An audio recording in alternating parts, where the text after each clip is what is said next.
Yeah, something like that. And then we do this. Mm-hmm. Mm-hmm.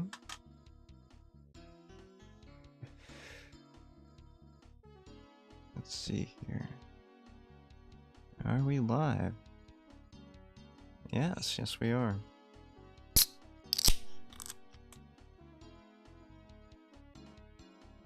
Mm-hmm. That doesn't taste anything like strawberry or banana. Yeah, okay. Nope. No, it still doesn't taste like strawberry or banana. You know what? I am kind of getting banana. Just a little bit of banana. Just the slightest hint of banana, in fact. You know? Yeah, just a little bit. Just a little bit of banana. I'm having some trouble here with my link. I know I posted it, but it isn't letting me look at something.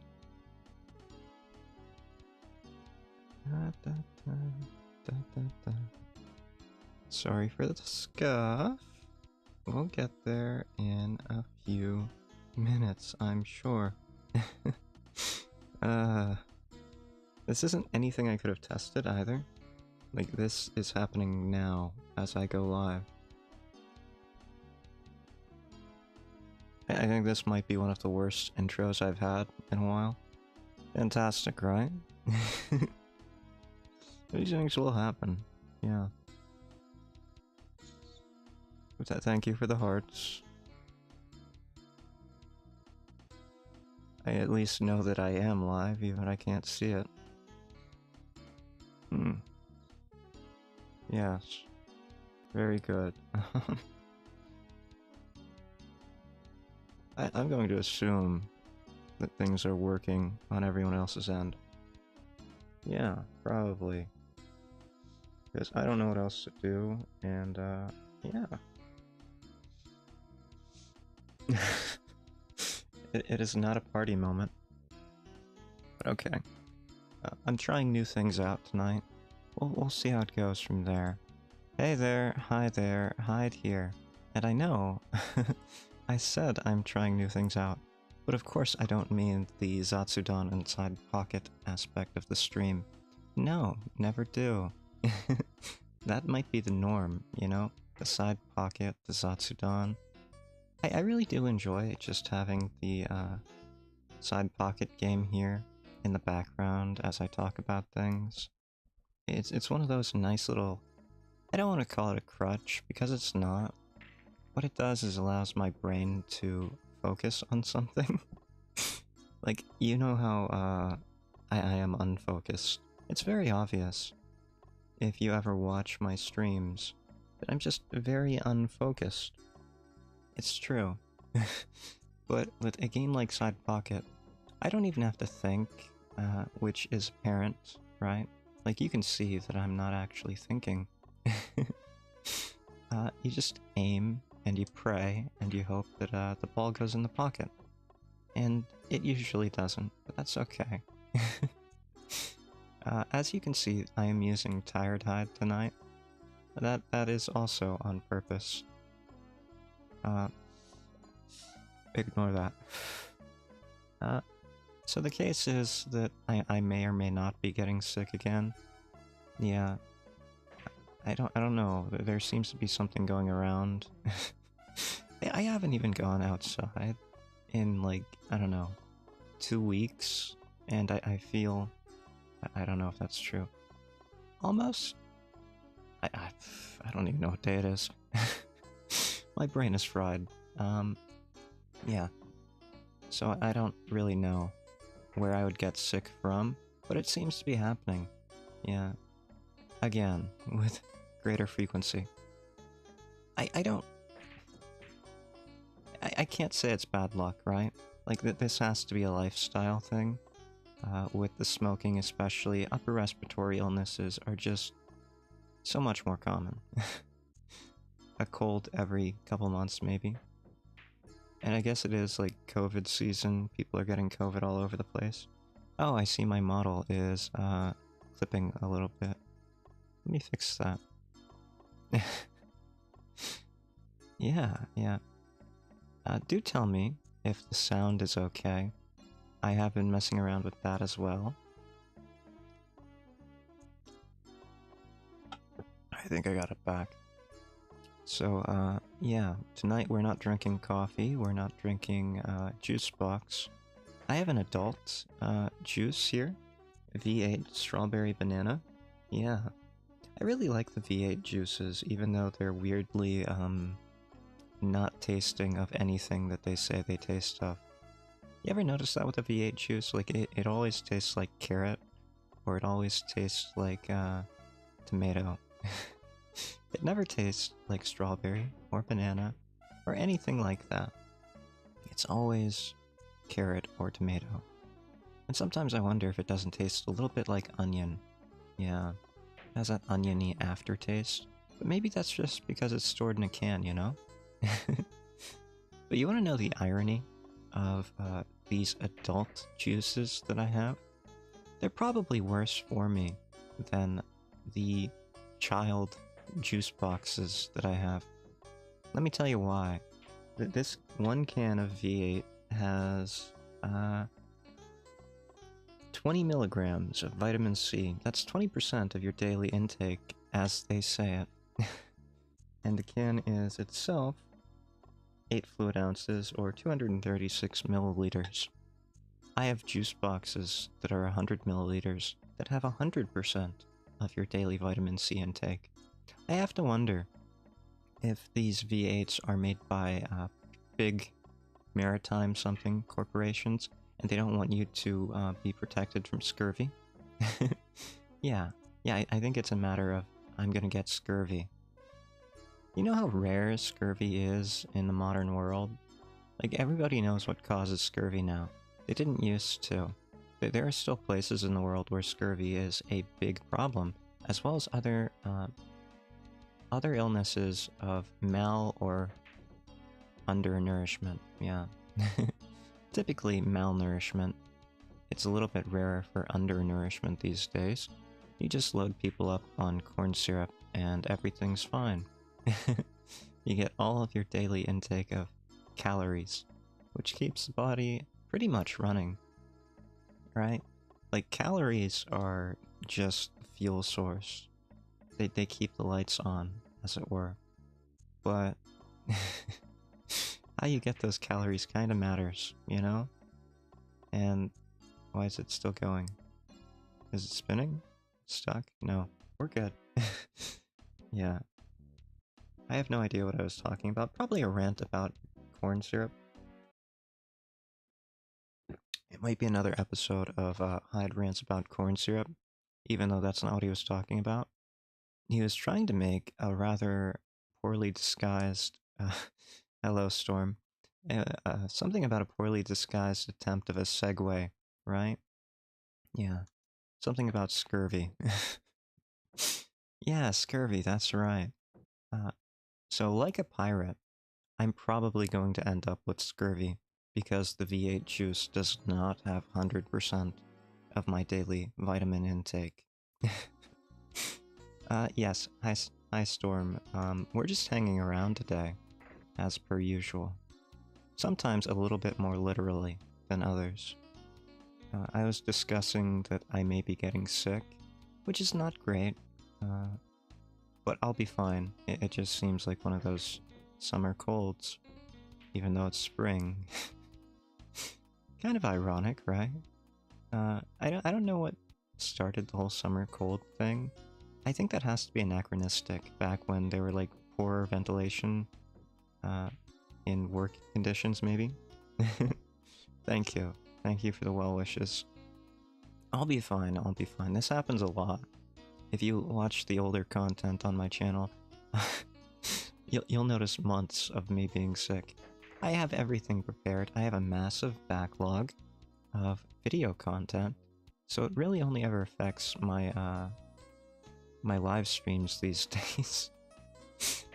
because I really can't reschedule these things. I might be able to do them on Saturdays instead of Sundays, but that'd be about the extent of it. And at this point, I'll be honest here, like my Sundays are pretty much busier than my Saturdays at this point, but I've been doing it for so long on Sundays that I feel like changing it might be bad. Yeah. It is strange though, like, it's been months of my Sundays just being me busy till the last minute, and I scramble to get these streams up. Yeah. I don't know. I've been toying with the idea of changing things a little bit, tweaking them. I'm very happy, generally, with the schedule I have up. I do a lot of, video content, and that's pretty much the bread and butter here. Mostly shorts, 2 long-form videos a week. And the rest are shorts. I have 1 day off, technically, although recently I have not been taking my day off from content creation or uploading. Yeah, I've been putting content out pretty much every day, for I have no idea how long. Time is lost on me. Time is an illusion anyway. I'm sure no one minds time not existing.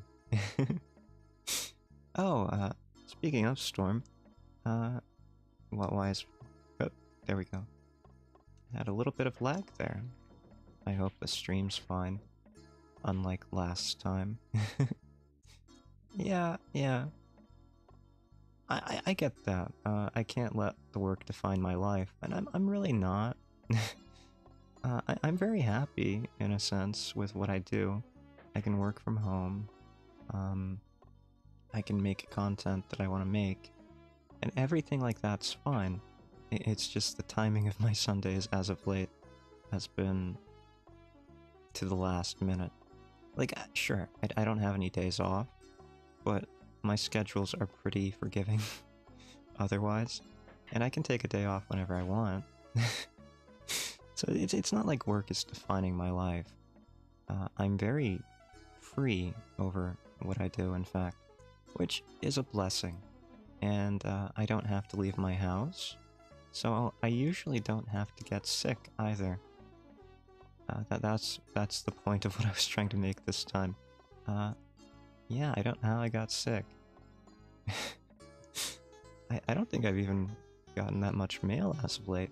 I don't know, maybe a mailman got sick, and they put their sick mailman fingers on my, oh, I should say postal worker.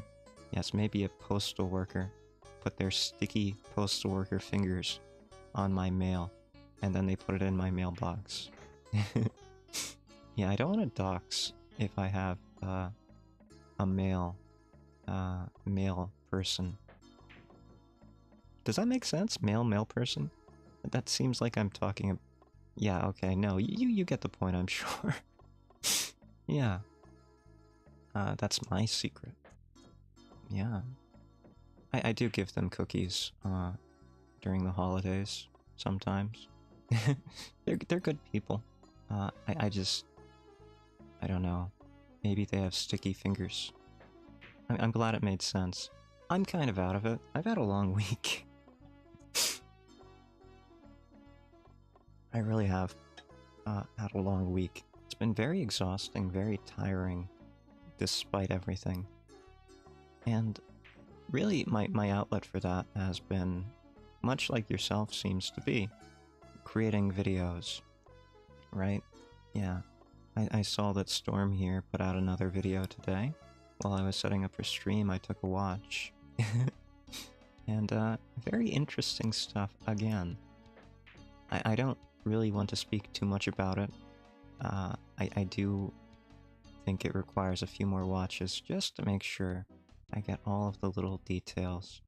But I do enjoy the style, so another shout out to Storm this week.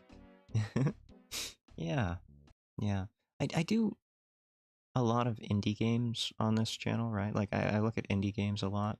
And part of that is because my computer is a potato and couldn't handle other games. But most of it is me enjoying short experiences as devised by the fewest number of individuals as possible. Thank you, Storm. Yeah, so content that's short and interesting and shows the mind or experience of one person. Like, I like to see the intentionality of things. So your content really, I really do enjoy it. Matro palette? I have not. I can look into it at some point, but I think my docket's a bit full when it comes to enjoying games for enjoyment's sake. Like, that's the one problem with being a content creator. It's very hard to find time to enjoy games for just being games. I could talk about that for hours. Indie games too? Yeah, they are easier to play. That's another good thing, isn't it? I don't fault you for not being good at games. I'm not a good gamer either. Like, I have tried some pretty easy games, and even the controls for those games I struggle if there are more than like 4 buttons in play. Yes, that's good too. Potato PCs are a very common thing, right? Like, you can pick them right off the vine, and they're very manageable in some sense.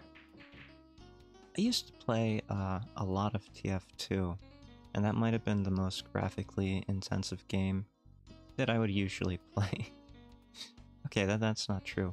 I was a big fan of Fallout, so Fallout 3, Fallout New Vegas. Yeah, those might be the most graphically intensive games that I probably consistently played. Yeah. But that was back when I was using a different computer, which has now... well... it's currently in limbo. I don't know if the hard drive went on it. It probably did, but I still haven't checked, right? That was years ago. So I'm probably not going to get around to it. My philosophy with creating content is that you should be creative with it, right? If you want to do something, do it your way. And when it comes to doing things my way, I do think that the limitations I have imposed upon myself are helping me to be more creative. Like, I uploaded a video this week called Something Seaworm. It was about an indie game where you sail around, you collect pulsating obelisk pieces for a ritual to summon a sea worm. A fun indie game I found on itch. I had some issues with the recording, but, you know, I didn't want to throw it out, so I got creative with it, and I presented it in, to the best of my abilities, a style somewhat similar to a graphic novel, with more movement than most graphic novels. Just a little bit more movement. I would have ideally liked to do a bit more with that, but there are some things that, the limitations sometimes are a bit much. I'm not gonna change anything though. Like, I would have liked to put, subtitles on it to make it even more like a graphic novel, or, I would have liked to have the appearance even more like a drawing, more stylized. But I think I got the message across, and I was very happy with how it turned out. And then when I made a short out of the content, I got even closer to what I wanted to do. I'm not a professional editor here. I don't even know if I'm qualified enough to be called an amateur editor, right? Like, I'm doing this for fun, for the most part. I'm just winging it.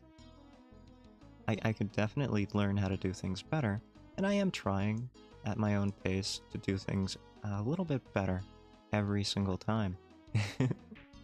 I think that's part of the fun, right? So part of the fun here is I get to be creative, and the other part is that I get to be self-improving in some sense. So I really don't think that work is defining my life, and I don't think this hobby is either. I see it as sort of enriching things, if you will. And I hope that's a good attitude to have. I do think it will keep me in this hobby a lot longer if I see those things happening. Yeah, if I see improvement, I do feel like I think that's fairly normal, right? If you don't see improvement in something after doing it for a while, maybe people get discouraged, maybe they give up, right? That seems to be the norm. I'm not too different in that respect.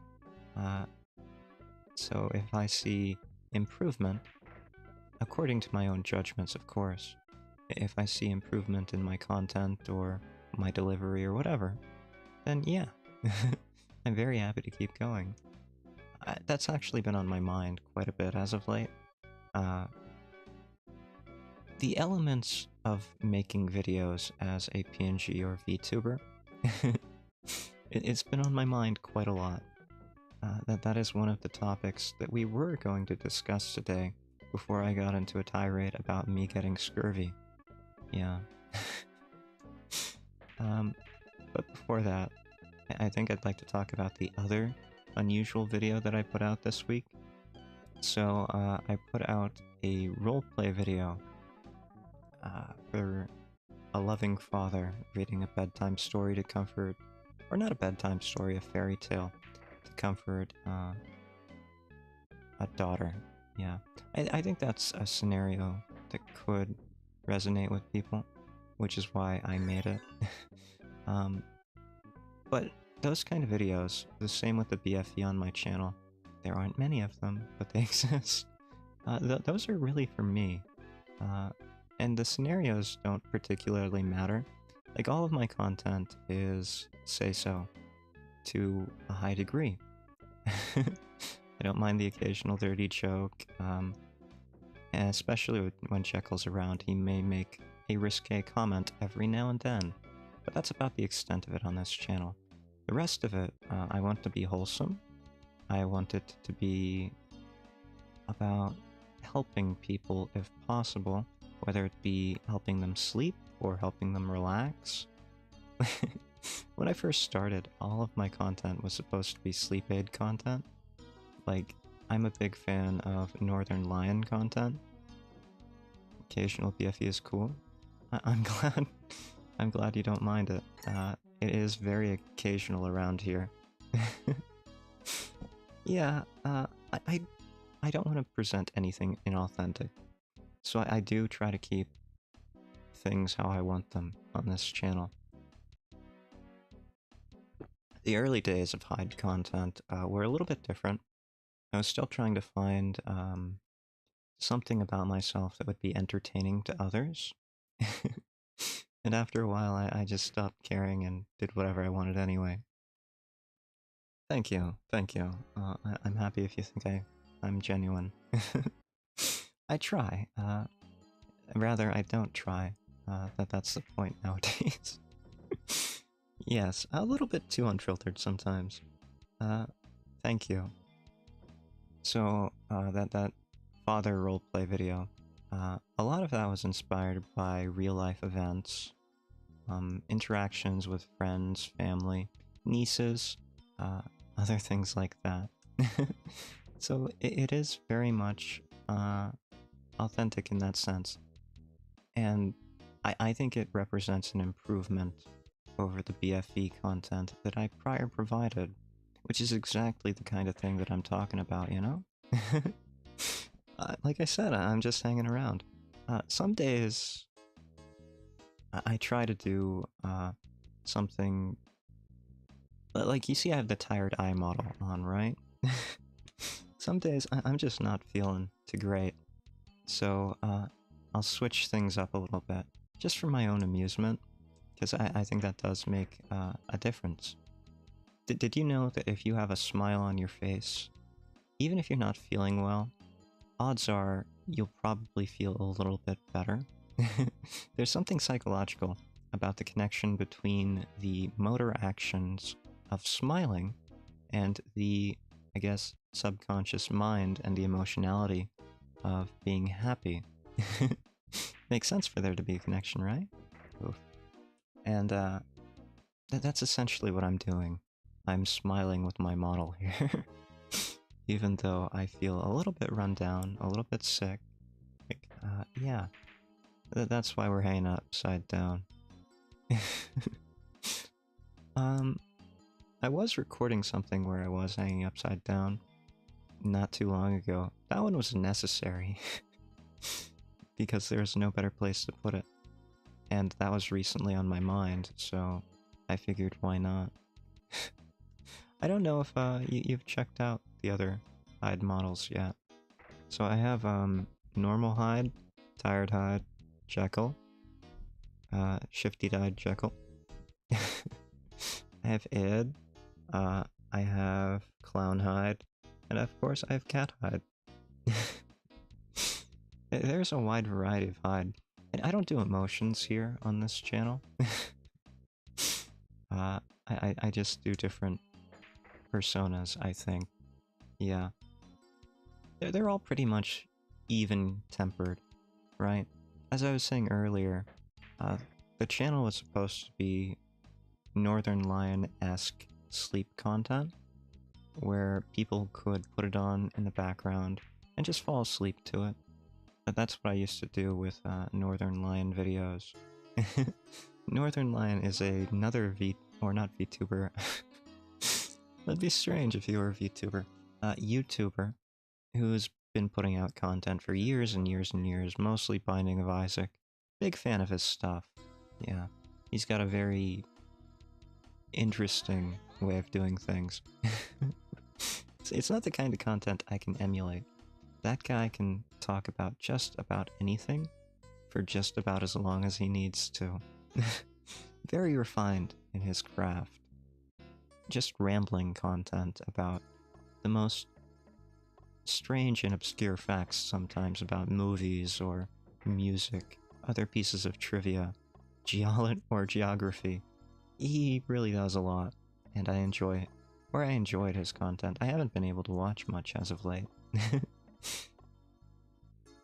Oh, yeah, there's nothing strange about what you fall asleep to.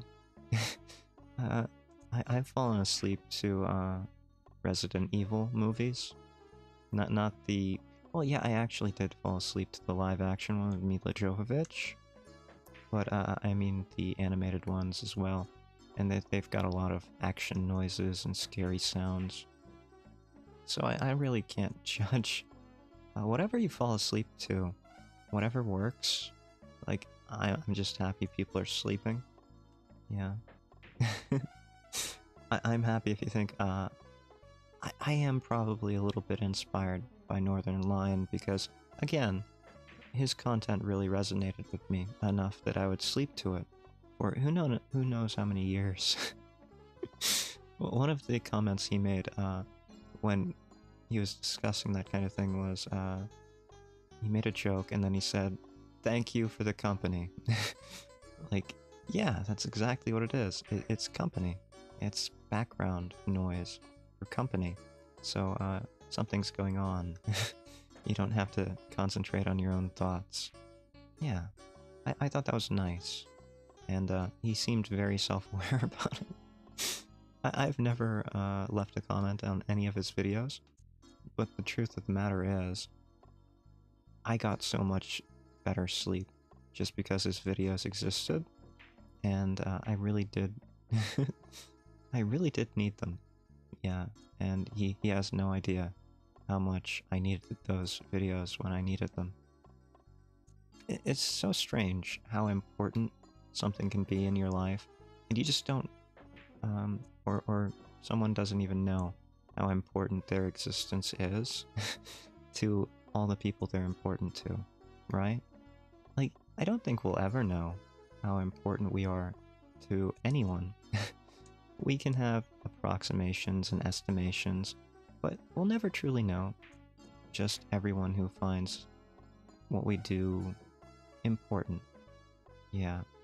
It's a shame that the world doesn't really that in the world we don't get to always recognize our own importance. Yeah. It's a shame. But that's reality for you. I think we're gonna try and bounce this off. What was I talking about before that? Sleep content, right. So my early content's a little bit different. When I started out, I wasn't even doing voice content. I was doing runs of a game called Backpack Hero, and I would put one of those up per day. Without voice, no audio, no PNGtuber model. I didn't really want to be a PNGtuber. I didn't want to be any kind of tuber. But I thought, if I'm going to be a potato anyway, I might as well make myself a potato that speaks. How liked your? Oh yeah, yeah. Oh. I think I've heard a couple of those games. What was that one called? I can't remember. I remember making a comment about that one time, I think. I can't remember the name. I think I know what one you're talking about. And I said at the time, because someone else said the exact same thing. Like, they wanted to know in real life if people like them too. And then I said, well, actually thinking about that, I probably don't want to know that, right?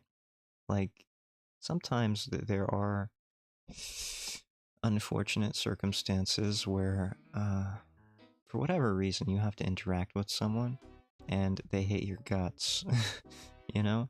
Like, say you have a coworker and maybe you took their coffee cup one day and they're holding a grudge for 10 years over that, right? Sometimes it happens. And if you could see that stat in your mind as clearly as you could in a game, I don't know. Like, maybe I would be happier having some ignorance of it. Yeah. Like, if people all universally liked you, maybe it's fine. But I know I've stolen at least a coffee cup in my life. Not stolen, like used. I've used someone else's coffee cup in my life, I'm sure. I'm sure it's happened. It's a big spinny super. So I do think you have to be careful with what you wish for there. Yeah. I don't know. Maybe it would be good if you could know so that you could avoid them, or you could make some kind of gesture of apology if it were on you, that they didn't like you. But at the same time, like, I don't know, if they don't like you, they don't like you.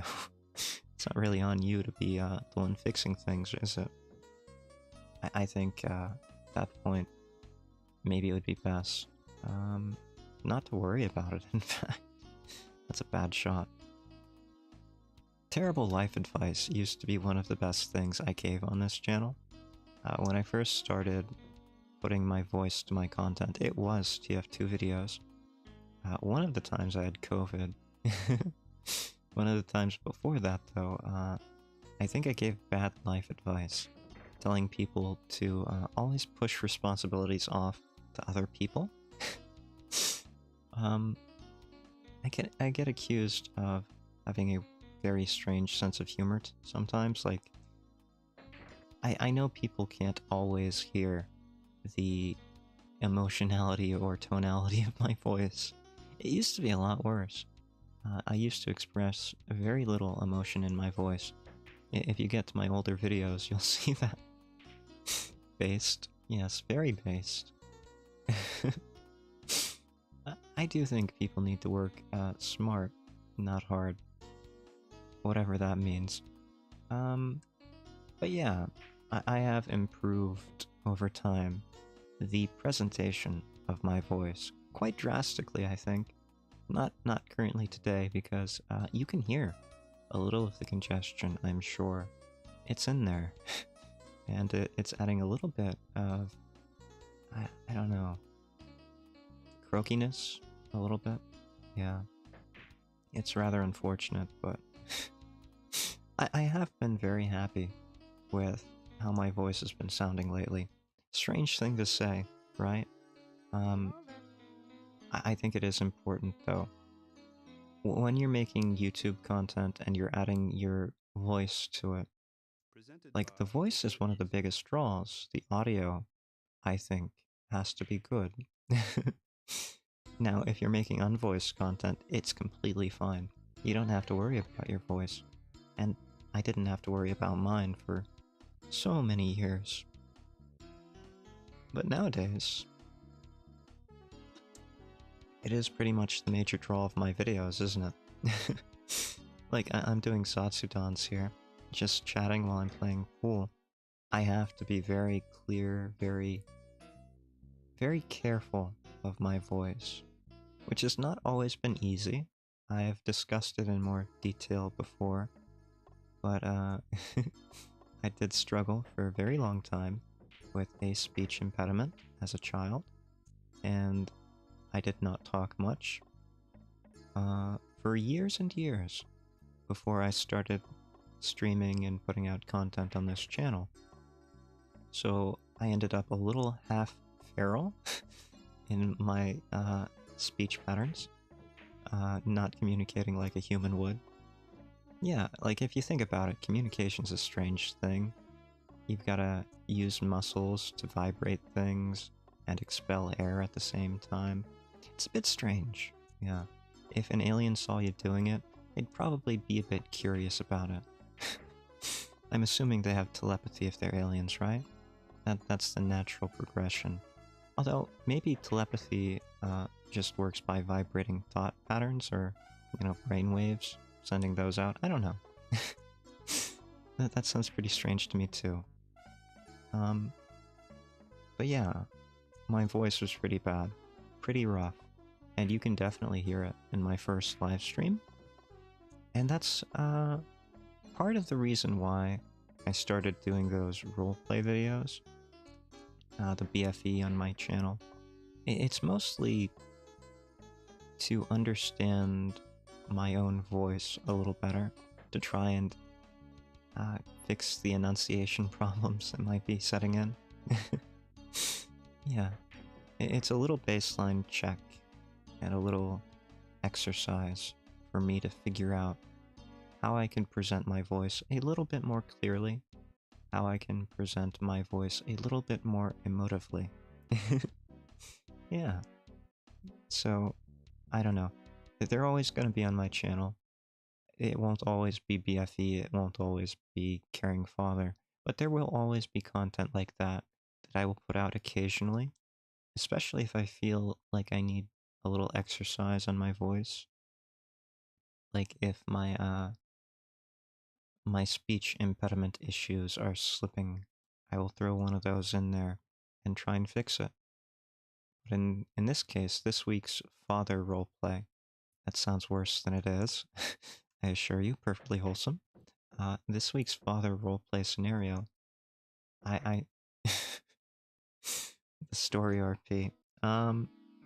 Well, there was someone sick, and I thought reading a story would be something they would enjoy.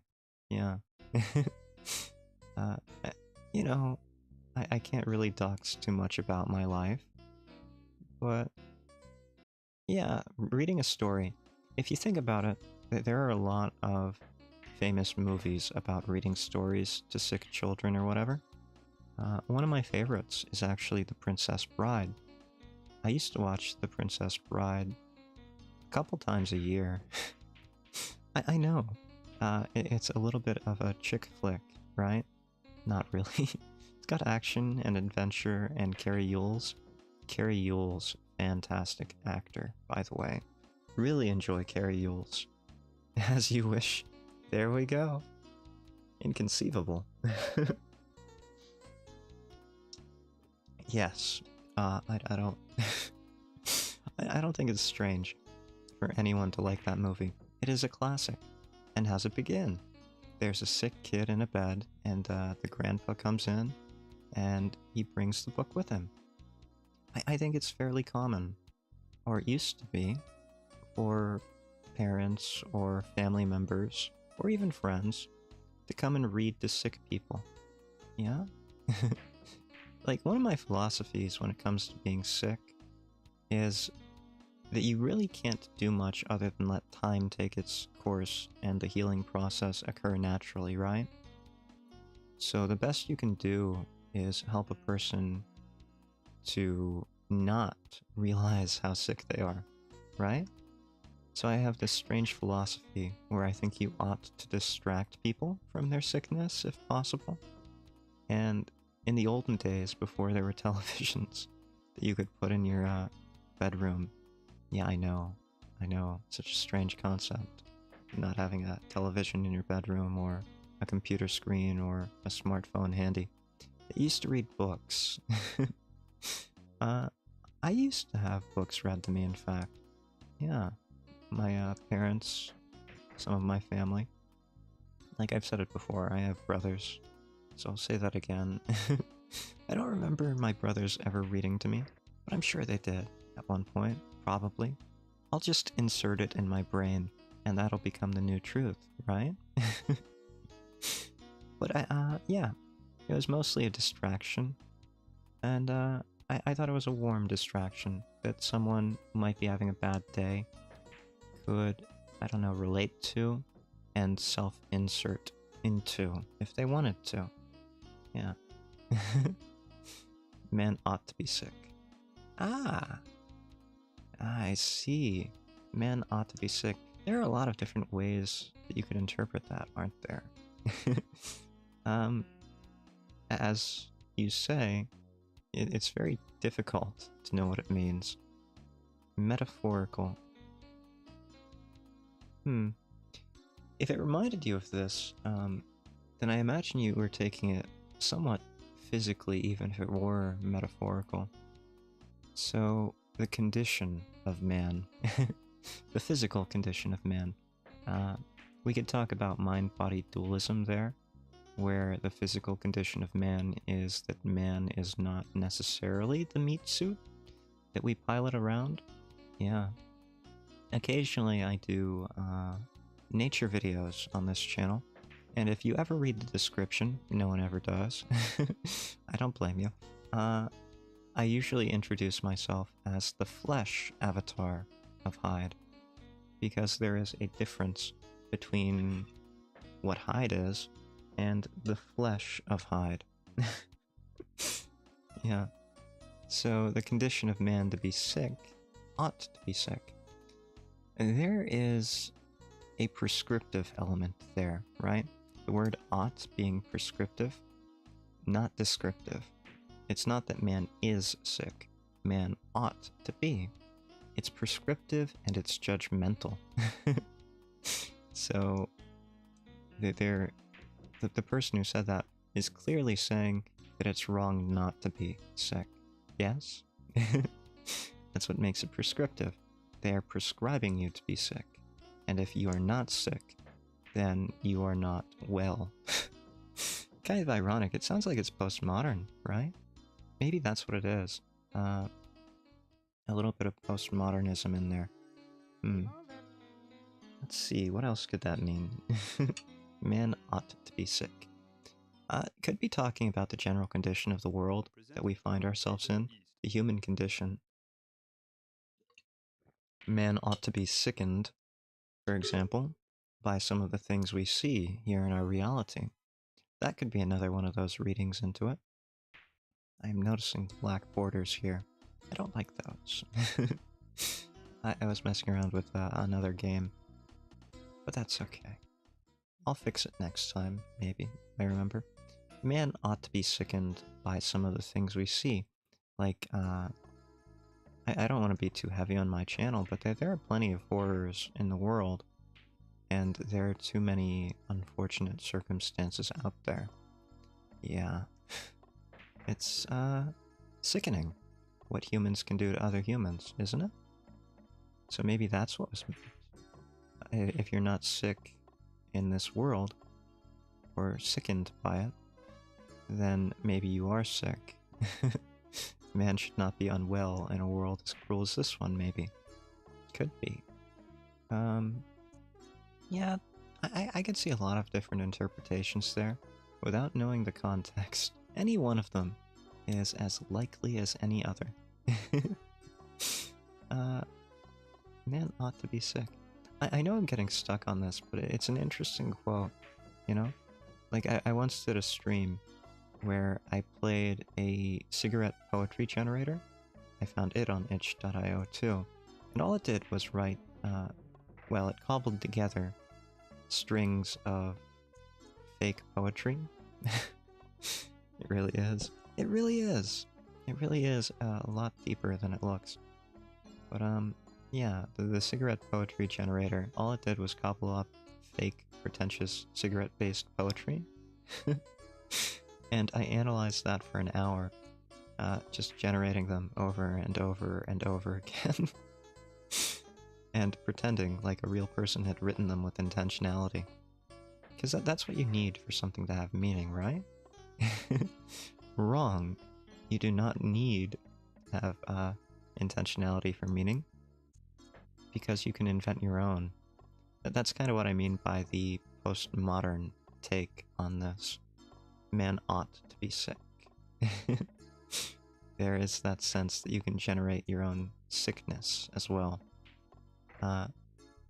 If you think about it, ought to be sick implies that you have control over not being sick, and that the fact that you're not sick is your fault, and it is also bad. Ah, yes, specifically the degenerate ones. Misusing things. I don't... We might have to discuss Machiavellian ethics there. I don't necessarily think that you're misusing anything.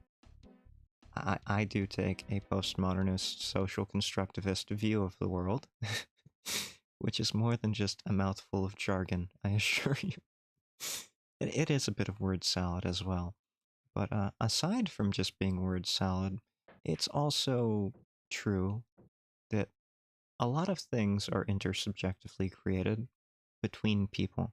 I don't think they actually exist outside of people. Well, they might exist outside of people, but you need the inside of people in order for the outside to be viable. I think about that a lot, too. Communication is a very difficult thing, isn't it? Like, just the meaning of words is ridiculously complex. Every word is a symbol that has intersubjective meaning. That means meaning that is shared, or at least hopefully shared, between two different people, two different subjects. So, when I say the word tree, which is my favorite example, I think right now of a pine tree. Maybe you thought of an oak tree. But they're both trees, right? And someone else could think of a banana tree, which is technically a grass. But for the purpose of the word tree, it is treated as a tree. And whenever I say tree and you think of a different tree from what I'm thinking of, well, have we actually communicated the same thing? Or have we communicated a facsimile of the experiences that we're talking about? Personally, again, the social constructivist in me says that we're actually not sharing experiences directly. We're sharing approximations of experiences, and when we speak, intersubjective meaning is approximate. It can never be one-to-one. I don't think that's ever going to happen. In order for it to be one-to-one, we'd have to be thinking of the exact same experiences. The exact same tree, viewed from the exact same place, viewed at the exact same time, etc., etc., etc. And this is just a word, right? How many words are in each sentence? How many sentences in each monologue that I'm giving you? There's no way. I'm sorry, I don't buy it. There is no way that you can actually communicate perfectly. It's all approximate to express how you perceive things or feel things, and you hope. And if you're lucky, maybe they'll get some of it. But personally, I have no faith that anyone can really get it entirely. I think that's being a little bit unreasonable. You can ask anything, sure. Not a problem at all. This weekly stream is supposed to be for interactions, right? Like, I don't have a Discord or anything. If you want to interact with Hyde, it's here on the channel. And this stream is exactly that. Otherwise, I'd just be making more videos and putting out more videos. So yeah, you can ask anything. I might refuse to answer if it's doxing, but I have already discussed things that could be potentially doxing, so we'll see. Reverse solipsism. Ooh. Ooh. So solipsists believe that there is nothing knowable outside of the self, that I exists. That's a strength with streams. What is your social I'd rather not say. Technically, I am Edward Hyde, so I don't have one. And if you want Checkles, they didn't exist back when he was born. But yeah, reverse solipsism. That's interesting. So the only thing that you know could exist would be other people? Is that the case? That would be my understanding of a reversal of solipsism. I've got to say that's a strange idea, right? Like, I can almost understand solipsism. I think solipsists... solipsists... It's a tough word to say. Solipsists are a little bit too assumptive in their position that you can even know that the self exists, the I exists. I don't think Descartes doubted enough, personally. Believing you don't exist, but other people do. I think it's pretty hard to even get my mind around that concept. It's interesting, I'll give it that. Let me think about that for a second. Don't understand solipsism outside of delusion. Ooh, that's very interesting too. Let's go at it. Let's go at this one by one. Reverse solipsism. Other people exist, you don't. That sounds like depersonalization to me, right? It sounds like the self is denying the self. Now, I'm no stranger to logic being a social construction either. So, just because it appears like there's a self, doesn't necessarily mean that there is a self. But to go into saying that there are other people, despite not even being sure of the self, I think that's very assumptive, right? And I think if you believe that other people exist, it would be much more likely that you yourself exist. Your understanding is this deeper mental illness. I have no idea what you're referring to, but I'm happy if you think I'm based. Is this deeper mental illness? Oh, the depersonalization comment? Ah, I see. Yeah, I'm no stranger to depersonalization either. There are many days where I don't even think that I exist. And it's true. I really don't. Well, I operate on two different mental schemas, right? So, the first paradigm, or the first model, is that I am uncertain of the existence of anything. I truly use Descartes' universal doubt, and that's always running in the background. That's the higher level one, even if it's running lower. That's what's going on in my head at all times. I doubt my own existence, because I cannot verify or falsify it. I don't believe you can. I don't think you can get objective knowledge without first experiencing the objective, so you can't really trust anything else. Theoretically, you could be told objective knowledge from an objective experiencing being, but if that differed from your own subjective experiences by any significant degree, would you even be able to understand it, given that we just discussed the example about trees and how symbols work in communication? Or two, how would you verify it or falsify it if you can't experience it directly? It's absolutely insane to me. So I do, yes, am I mentally well? I don't know. Probably? I think man ought to be sick here, right? The condition of being human is so absolutely alien and insane to me that if you aren't a little bit unwell in the head, I do have questions. Sometimes people come up with, yeah. Well, I won't say that it's mental illness. I think there's a lot of bad thinking out there, and I'm responsible for a lot of it. I don't know. I think mental illness might be overprescribed, but I will say it's not always necessarily as deep as people think it is. And what I say is typically that not as deep as people, or I, think it is. I really don't think there's anything to what I say 90% of the time. People are you? Yeah, well, I'm technically people myself. I've got at least 3 people here. 1, 2, 3, 4, 5. I'm 5 people, in fact. Yeah.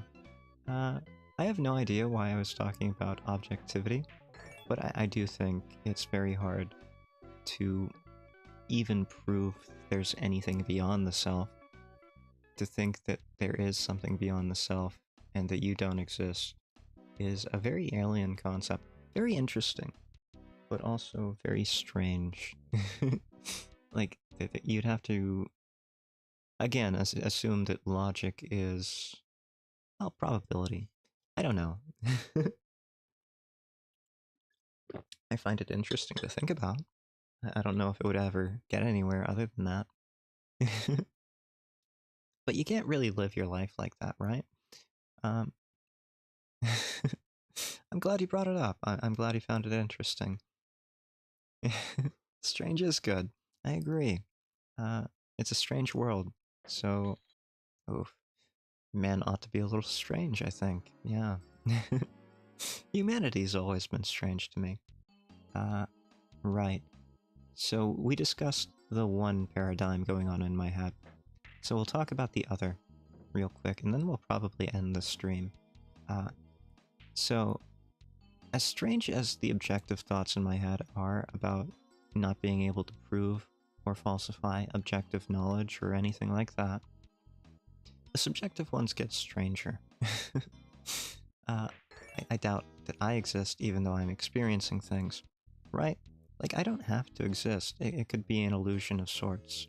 Everything could be an illusion, just like Descartes said. But it gets even stranger still. I have to subjectively navigate my experiences that I'm not even sure I'm having. Like, I am drinking juice right now because I feel sick, even though I don't necessarily accept that I exist. Isn't that strange? I'm sure the person who called himself a reverse solipsist acted as if they were real, right? They fed themselves, they cleaned themselves, I hope. They got water, they did what they needed to do to navigate their own social or subjective experiences, even if they denied that they existed. So you'd have to have like different models running in your head, as I do, I think, in order for that to even make sense. If you thought that you didn't exist at all, and you didn't have a model like that to navigate your social or subjective experiences, then wouldn't you just like curl up into a ball on the floor and do nothing? Like, you don't exist, what's it matter? You don't need to eat, you don't need to drink, you don't need to sleep, you don't need to do anything. So why should you? Maybe I'm getting into nihilism here, but I don't understand what the point of even getting up and feeding yourself would be if you didn't believe that you existed. You know what I mean? And I'm sure if they existed and they called themselves that, then they had to be feeding themselves. They had to be getting water. So yeah, I really don't understand any of that. It's very strange. Because food tastes good. Well, you have to assume that food is there and that you are experiencing the taste. That is the reason? Okay.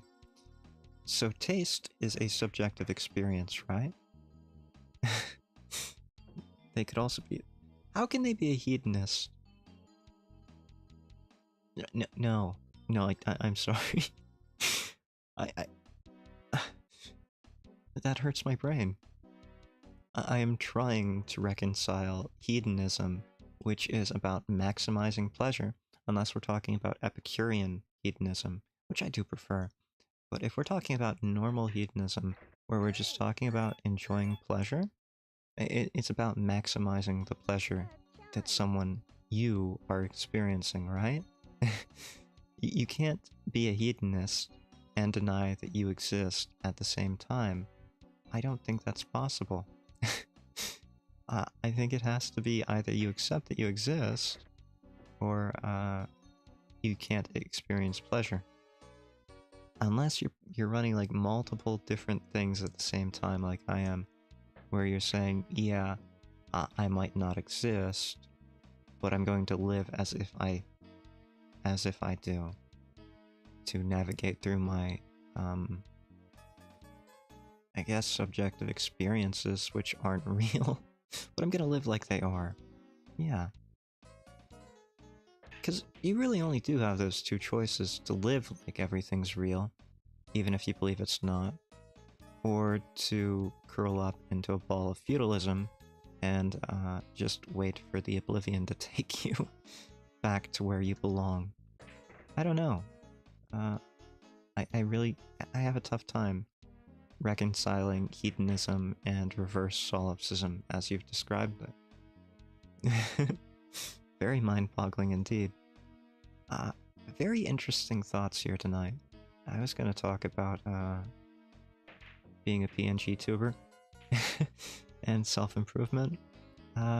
No, we talk about some strange but very interesting philosophies.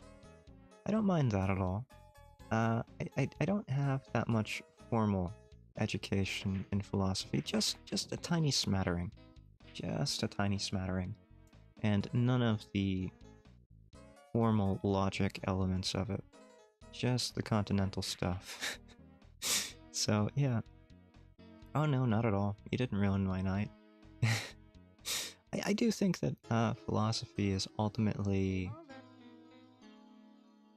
Well, it's making questions that no one can answer. I think that's largely what philosophy is as a field.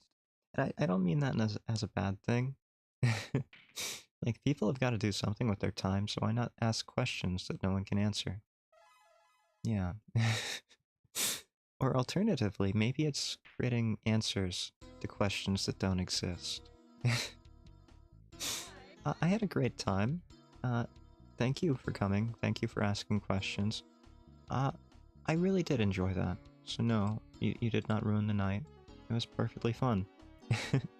That said, I am feeling a bit ill, so we are going to be ending here tonight. Thank you all. Love you all. See you all See you all again next time. Yep. See ya. Hyde.